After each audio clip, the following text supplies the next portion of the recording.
Hola chicos de nivel 1, ¿cómo están? Vamos a continuar ahora con el octavo tema.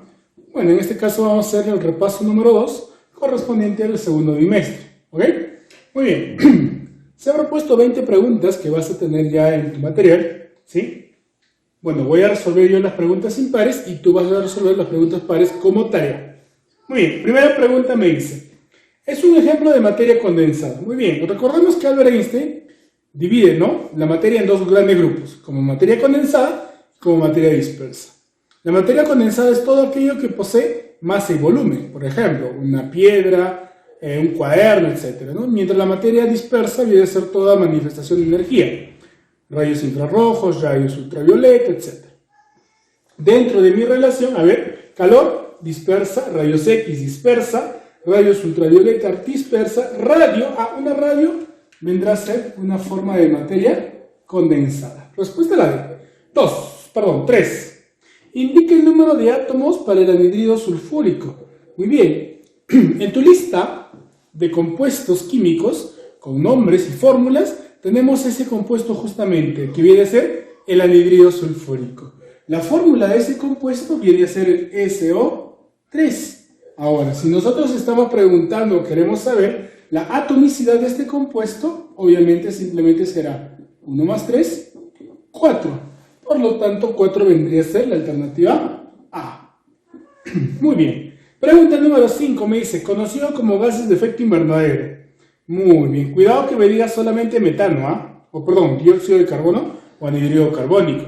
Ya en clase te expliqué que existen dos gases que producen este efecto. ¿Cuáles son? Muy bien. El CO2, ¿cierto? El CO2, el anhidrido carbónico, ¿ok? El CO2 y también el metano, ¿cierto? Y también el metano. Por lo tanto, en esta parte la respuesta vendría a ser la D. Pregunta número 7, qué fácil. ¿Cuál es la atomicidad del agua? Me dice. Allá, vamos a ver. El agua, por fórmula, ustedes conocen que es H2O, 2 átomos de hidrógeno y un átomo de oxígeno. Ahora, igual que en la pregunta número 3, me está pidiendo la atomicidad. Yo digo 1 o 2, ¿no? Para seguir el orden. 2 átomos de hidrógeno más un átomo de oxígeno vendría a ser 3. Por lo tanto, su atomicidad, la atomicidad del agua vendría a ser 3. Respuesta a la alternativa A. Muy bien. Pregunta número 9. ¿Cuál es una propiedad extensiva? Recuerda que las propiedades de la materia se clasifican de acuerdo a, primero, el criterio clásico y el criterio termodinámico. El criterio clásico te dice generales y específicas. Y el criterio termodinámico te habla justamente de extensivas e intensivas. ¿Cuándo es extensiva? Cuando depende de la masa. Y además son aditivas. Muy bien. Veamos. Me dice en la alternativa A, inercia. ¿Qué es la inercia? Todo cuerpo permanece en reposo mientras no exista una fuerza externa que modifique su movimiento. Entonces, a mayor masa, va a ser más difícil mover ese cuerpo. Por lo tanto, la inercia depende de la masa, entonces esa vendría a ser mi alternativa. Para profundizar un poquito más aquí, bueno, por propiedades extensivas, ¿quiénes son? La masa, muy bien, el peso, muy bien, volumen, perfecto, el área de un terreno también puede ser, área, la longitud, ¿no?, de una pista, etc. Muy bien. Muy bien, chicos, pregunta número 11. En la pregunta número 11 me dice, 2 o más cuerpos no pueden ocupar el mismo espacio al mismo tiempo. Ah, ya. Ok, 2 o más cuerpos no pueden ocupar el mismo espacio al mismo tiempo. ¿Qué viene a ser? Muy bien, respuesta a la alternativa A, impenetrabilidad. 2 cuerpos no pueden ocupar el mismo espacio al mismo tiempo. Podrá estar encima, podrá estar debajo, podrá estar a los costados, pero jamás va a ocupar el espacio que está ocupando este plumón al mismo tiempo. Pregunta 13 me dice, a ver, qué fácil.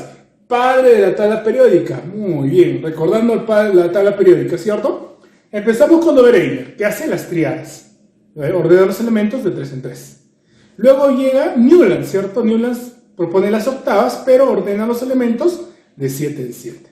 Muy bien, luego de ello aparece el padre de la tabla periódica, que viene a ser Dmitri Ivanovich Mendeleev. Muy bien, por lo tanto, en esta pregunta la respuesta vendría a ser la alternativa D.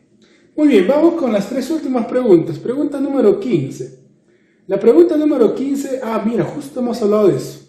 ¿Quién propone las triadas? Lobereina. ¿Y qué consiste las triadas?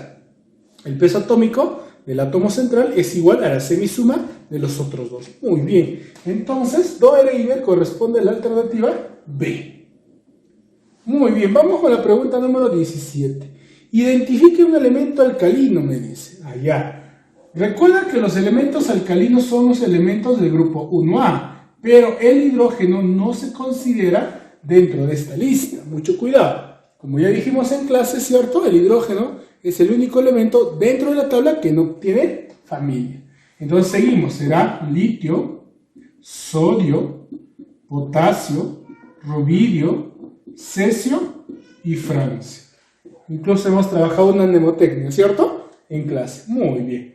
Entonces, ¿cuál de estos elementos está dentro de ese grupo? El litio. Por lo tanto, la respuesta vendría a ser la alternativa E. Muy bien, por último, pregunta número 19. Ya. En la pregunta número 19 me dice, identifica un halógeno y que se encuentre en estado líquido. Mucho cuidado, porque en las alternativas dice cloro, bromo, yodo, flúor. Todos estos elementos son halógenos. Y cuidado que me marques la alternativa E, donde dice todas. ¿Por qué? Porque bien claro dice en la segunda parte de la pregunta, y que esté en estado líquido. Ya. Recordando, existe un metal que se encuentra en estado líquido. ¿Que viene a ser quién? Muy bien, el mercurio. Pero también existe un no metal que se encuentra en estado líquido. ¿Quién vendría a ser en este caso? Vendría a ser ¿quién? El bromo. Muy bien. Respuesta a la alternativa B. Muy bien, chicos, te espero por la tarde entonces para resolver cualquier otra duda que haya quedado. ¿Sí? Recuerda que tu tarea son las preguntas pares de esta práctica. Nos vemos por la tarde. Cuídense.